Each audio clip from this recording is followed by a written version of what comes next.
Good morning, my name is Sania. I am student of BCom semester 2। तो आज का मेरा टॉपिक है सेट का कोरिलेशन। तो बेसिकली कोरिलेशन होता क्या है? जो हमारे वेरिएबल्स होते हैं, कोई दो वेरिएबल, इनके बीच में क्या रिलेशन है ये बताना कोरिलेशन कहलाता है। जो इसका जो मेनली आंसर आता है वो -1 से लेके 1 के बीच में आते हैं। अगर हमारा आंसर प्लस का 1 है तो वो पॉजिटिव है, परफेक्ट कोरिलेशन कहलाएगा। अगर हमारा आंसर 0.75 से 1 के बीच में है तो वो हमारा हाई डिग्री ऑफ कोरिलेशन है।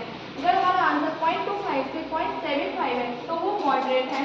अगर हमारा आंसर 0 से 0.25 है तो वो लो कहलाएगा, लो डिग्री कोरिलेशन। और हमारा आंसर 0 है तो एवरेज ऑफ कोरिलेशन कहलाएगा। इसके आगे हम टाइप्स ऑफ कोरिलेशन समझेंगे। तो सबसे पहले इसकी टाइप है पॉजिटिव और नेगेटिव कोरिलेशन। तो पहले हम पॉजिटिव कोरिलेशन समझेंगे कि क्या होता है। जो पॉजिटिव कोरिलेशन होता है इसके अंदर जो वेरिएबल्स होते हैं या तो वो एक साथ इंक्रीज होंगे या एक साथ डिक्रीज होंगे, यानी कि दोनों एक साथ चलेंगे। जैसे कि इसमें दे रखा है एक्स और वाई, जैसे एक्स बढ़ रहा है 10, 15, 20, 28, ऐसे ही वाई 50, 60, 80 ऐसे करके बढ़ रहा है, यानी दोनों या तो एक साथ इंक्रीज होंगे या एक साथ डिक्रीज होंगे। तो उसका नेक्स्ट है नेगेटिव कोरिलेशन। नेगेटिव कोरिलेशन में क्या होता है, ये दोनों एक दूसरे के अपोजिट चलते हैं, यानी कि अगर एक इंक्रीज होगा तो दूसरा डिक्रीज होगा। जैसे कि इसमें जो एक्स और वाई वेरिएबल्स है, इसमें जो एक्स है वो बढ़ रहा है, लेकिन जो वाई है वो 40, 35, 30 यानी कम हो रहा है, यानी एक बढ़ता है और दूसरा इससे कम होता है। एग्जाम्पल है जैसे हमारे की इकोनॉमिक्स से रिलेट करें तो जैसे हमारी इनकम जब बढ़ती है तो हमारी डिमांड कम हो जाती है, और जब हमारी इनकम कम होती है तो हमारी डिमांड बढ़ जाती है। तो इसका नेक्स्ट टाइप है लीनियर और नॉन लीनियर कोरिलेशन। सो लीनियर कोरिलेशन होता है, इसके अंदर क्या होता है, दो वेरिएबल के बीच में एक सीधी लाइन बनाता है। तो सीधी लाइन ऐसे ही बन जाती है। वो सीधी लाइन जो होती है वो इसमें जो रेशो होता है एक्स और वाई दोनों में जो रेशो होता है सेम आता है।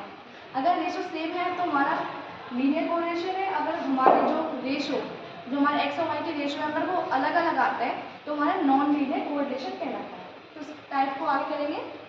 तो इसमें आता है third simple, multiple and partial correlation.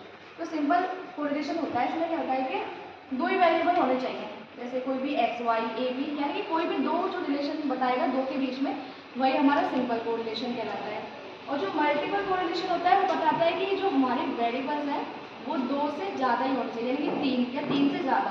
अगर वो तीन से ज़्यादा वेरिएबल होंगे तो मल्टीपल कोरिलेशन कहलाता है।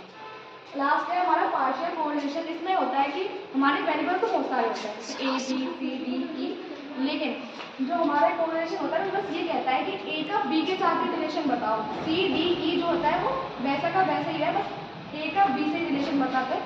तो ये पार्शियल कोरिलेशन कहलाता है।